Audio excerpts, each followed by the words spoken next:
జరుగుతున్న యుద్ధం కారణంగా కేంద్ర ప్రభుత్వం గ్యాస్ రేట్లను పెంచడం వలన సామాన్య ప్రజలు తీవ్ర ఇబ్బందులకు గురవుతున్నారని సిపిఎం పార్టీ నాయకులు ఆరోపించారు. తహసీల్దార్కు వినతి పత్రం అందించిన అనంతరం వారు మాట్లాడారు. గృహ వినియోగ గ్యాస్ కు సంబంధించి 60 రూపాయల వాణిజ్య గ్యాస్ కు 120 రూపాయల పెంపుదల చేయడం వలన సామాన్య ప్రజలు, వ్యాపారులు తీవ్రంగా నష్టపోతున్నారని వారు ఆరోపించారు. వ్యాపారాల పేరుతో మోసం చేస్తున్న పెద్దలకు మాత్రం సబ్సిడీలు భారీగా ఇస్తున్నారని, సామాన్య ప్రజలు వినియోగించే గ్యాస్పై ఎందుకు పెరిగిన ధరలను తగ్గించలేకపోతున్నారని జిల్లా రైతు సంఘం అధ్యక్షులు జొన్నలగడ్డ వెంకమ్మరాజు ఆరోపించారు. ఎకనైనా కేంద్ర రాష్ట్ర ప్రభుత్వాలు సామాన్య ప్రజలను దృష్టిలో ఉంచుకుని పెరిగిన గ్యాస్ను తగ్గించాలని వారు డిమాండ్ చేశారు. ఆంధ్రప్రదేశ్ వ్యవసాయ కార్మిక సంఘం జిల్లా అధ్యక్షులు, భారత కమ్యూనిస్ట్ పార్టీ మార్క్సిస్ట్ జిల్లా కమిటీ సభ్యులు. ఈరోజు ప్రపంచం యుద్ధం, ఈ యుద్ధాన్ని ఎదుర్కొంటూ ఉంది. ప్రధానంగా ఈ యుద్ధం అమెరికా సామ్రాజ్యవాదం తెచ్చిపెట్టినటువంటి దుర్మార్గం. ఇది అమెరికా సామ్రాజ్యవాదం ప్రపంచ ప్రజల మీద రుద్దుతున్నటువంటి దుర్మార్గమైనటువంటి యుద్ధం. అంతేగాని ఇది ఎవరో కోరుకుంటేనో ఎక్కడో జరిగినటువంటి జరుగుతున్నటువంటి యుద్ధం కాదు.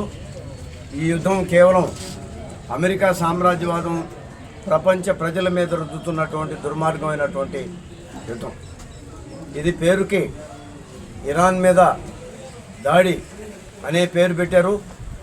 ఈరోజు ప్రపంచ ప్రజలందరినీ కూడా యుద్ధం అనేటువంటి ప్రమాదం తీసుకొచ్చి భూమి మీద పెట్టి అల్లకల్లోలాన్ని సృష్టిస్తున్నటువంటి అమెరికా సామ్రాజ్యవాదం యొక్క కండకావరాన్ని ప్రపంచ ప్రజలందరూ కూడా, శాంతి కాముకులందరూ కూడా ఖండిస్తున్నటువంటి పరిస్థితి మనకందరికీ కూడా తెలుసు. ఎందుకు వచ్చింది? ఇది యుద్ధం కాదు, ఇది అమెరికా సామ్రాజ్యవాదం ఇరాన్పై చేస్తున్నటువంటి రాక్షసత్వం. ఈ రాక్షసత్వానికి ఏ పేరైనా కూడా పెట్టవచ్చు. ఇది కేవలం అమెరికా సామ్రాజ్యవాదం కండకావరంతో ప్రపంచ ఆధిపత్యం కోసం జరుపుతున్నటువంటి దుర్మార్గం ఇది. ఈ దుర్మార్గంలో చాలామంది పేద దేశాలు, పేద ప్రజలు, అనేక మంది ఈ రోజున ఈ యొక్క హోమంలో అగ్నికి ఆహుతి అయిపోతున్నటువంటి పరిస్థితి మనకందరూ కూడా తెలుసు. కానీ దురదృష్టం ఏంటంటే దీన్ని సాకుగా చేసుకొని ఈ రోజున దేశంలో ఉన్నటువంటి అనేక నిత్యావసర వస్తువులన్నీ కూడా ధరలు పెరిగిపోతున్నటువంటి ప్రమాదం మనం అందరం కూడా చూస్తున్నాం. ప్రత్యేకించి వంట గ్యాస్ ధర విపరీతంగా పెరిగిపోయింది. నిన్నగాక మొన్న పెట్రోల్ ధరలన్నీ కూడా భారత ప్రభుత్వం పెంచేసింది. మిత్రులారా, మనం అందరం కూడా చూస్తున్నాం.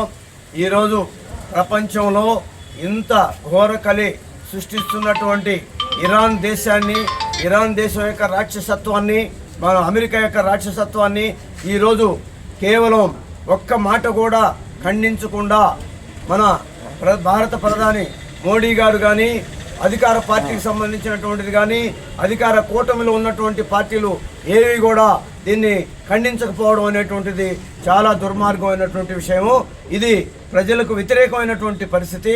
కాబట్టి అన్ని వర్గాల ప్రజలు ఈ యొక్క యుద్ధం యొక్క కారణానికి బలి అవుతున్నటువంటి పరిస్థితి మనకు కూడా అందరికీ కూడా తెలుసు. అందుకనే మేము భారత కమ్యూనిస్ట్ పార్టీ మార్క్సిస్ట్ కమిటీ పిలుపు మేరకు దేశవ్యాప్తంగా ఈ రోజున ఈ ఆందోళన కార్యక్రమాన్ని నిర్వహించాం. ముఖ్యంగా వంట గ్యాస్ ధరలు, అదేవిధంగా మా పెంచినటువంటి పెట్రోలు, డీజిల్ యొక్క ధరలన్నింటినీ కూడా వెంటనే తగ్గించాలి. బ్లాక్ మార్కెట్ అరికట్టాలి. పేద ప్రజలకి, మధ్యతరగతి ప్రజానీకానికి, అవసరమైనటువంటి ప్రజలందరికీ కూడా గ్యాసు ఖచ్చితంగా ప్రభుత్వ ప్రకటించినటువంటి ధరలకే విక్రయించాలి. పెంచిన పెట్రోల్ యొక్క ధరలన్నింటినీ కూడా తగ్గించాలని చెప్పి ఈరోజు మేము మన ఎంఆర్ఓ గారికి అర్జీ ఇవ్వడం జరిగింది. వారు చాలా అనుకూలంగా స్పందించి అటువంటిది ఏదైనా ఉంటే బ్లాక్ మార్కెట్ విషయంలో మేము చర్యలు తీసుకుంటాము. అందరికీ అందుబాటులో ఉండే విధంగా గ్యాస్ను కూడా అందుబాటులో ఉంచే విధంగా మేము చర్యలు తీసుకుంటామని చెప్పి హామీ ఇవ్వడం జరిగింది. కాబట్టి ప్రజలకు మేము విజ్ఞప్తి చేస్తున్నాం, ఎక్కడైనా సరే ఆ విధమైనటువంటి పరిస్థితులు ఉంటే వెంటనే అధికారుల దృష్టికి తీసుకురండి. ఆ విధంగా మనం అందరం కూడా కలిసి ఈరోజు జరగబోతున్నటువంటి ఈ పరిస్థితిని అంతటిని కూడా అరికట్టేదానికి, బ్లాక్ మార్కెట్ని అరికట్టేదానికి, ఈ ప్రభుత్వం యొక్క చర్యలన్నింటినీ కూడా వ్యతిరేకించడానికి మనం అందరం కూడా సమాయత్తం కావాలని చెప్పి ఈ సందర్భంగా ప్రజలందరూ కూడా విజ్ఞప్తి చేస్తూ ఈ కార్యక్రమానికి వచ్చి పాల్గొన్నటువంటి మిత్రులందరికీ కూడా ధన్యవాదాలు తెలియజేస్తూ సెలవు.